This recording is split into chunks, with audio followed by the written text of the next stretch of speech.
sénateur, c'est celui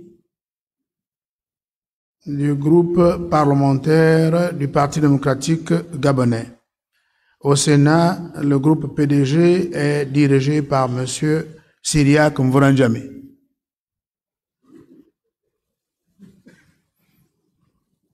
Sauf si vous ne vous reconnaissez pas dans votre nom.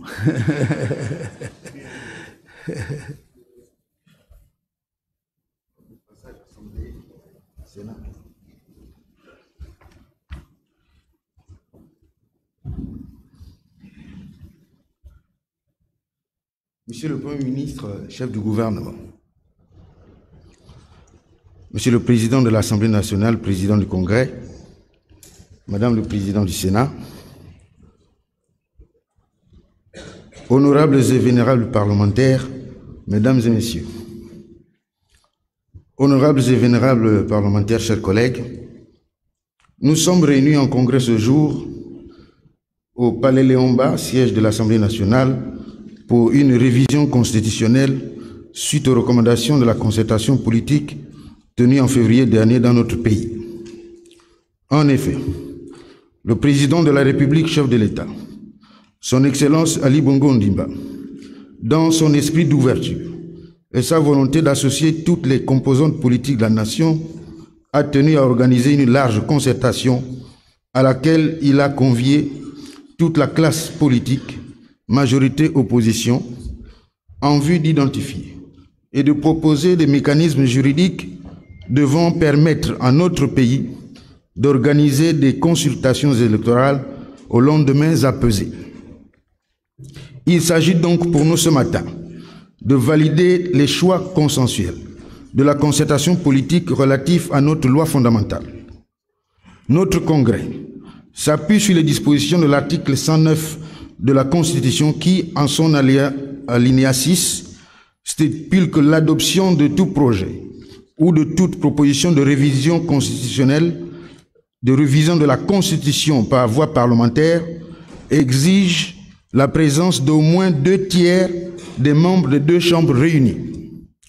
Au terme de dispositions supracitées, il y a lieu de souligner que le Parti démocratique gabonais à lui seul dépasse largement les 2/3 des effectifs du Parlement.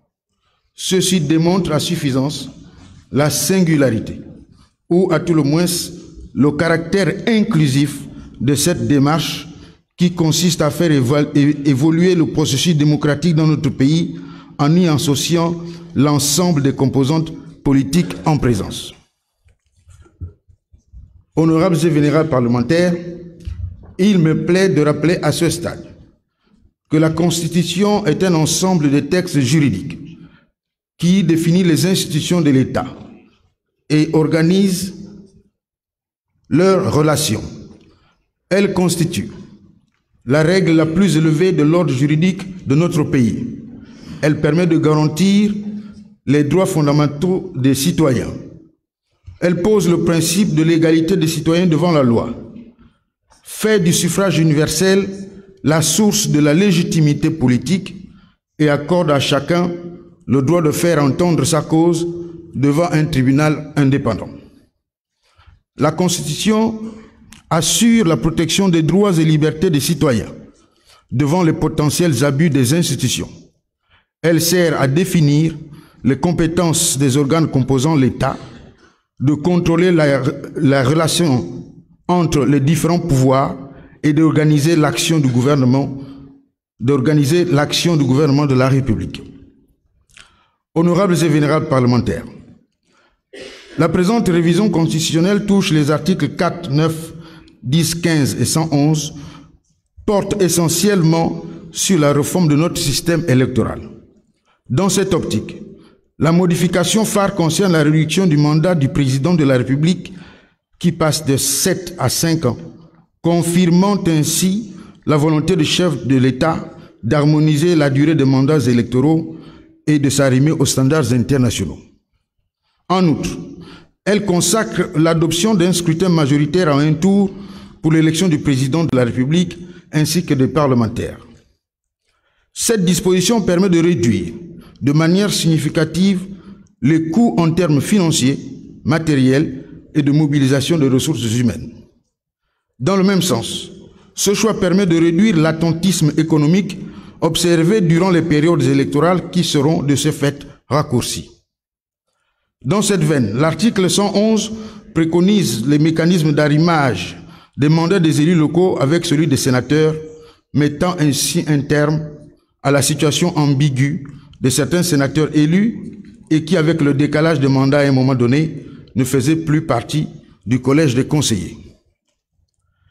Je ne terminerai pas mon propos sans dire que les réserves portées par certains groupes parlementaires, pourtant partie prenante et co-signataires du rapport de dites assises, n'appellent pas une réaction particulière de notre part. Toutefois, je saisis cette occurrence pour suggérer que concomitamment à l'évolution de l'ordonnancement juridique, il conviendrait de codifier et de renforcer davantage dans les textes consécutifs à cette révision la notion d'éthique et de responsabilité du postulat d'homme politique que nous incarnons. Car la paix n'a pas de prix. La paix de la nation dépasse nos intérêts partisans. La paix du peuple dépasse nos intérêts personnels. Honorables et vénérables parlementaires, chers collègues, pour clore mon propos, je souligne qu'une constitution n'est pas figée. Elle doit épouser les circonstances et les mutations que peut connaître son environnement. Elle doit prendre en compte le dynamisme de la vie politique et sociale, car, comme le rappelait Hegel, je cite, « Chaque peuple doit avoir la constitution qui lui convient ». Fin de citation. Pour toutes ces raisons, j'appelle l'ensemble des vénérables sénateurs, membres du groupe parlementaire PDG au Sénat, à voter massivement pour l'adoption de la présente révision constitutionnelle. Je vous remercie.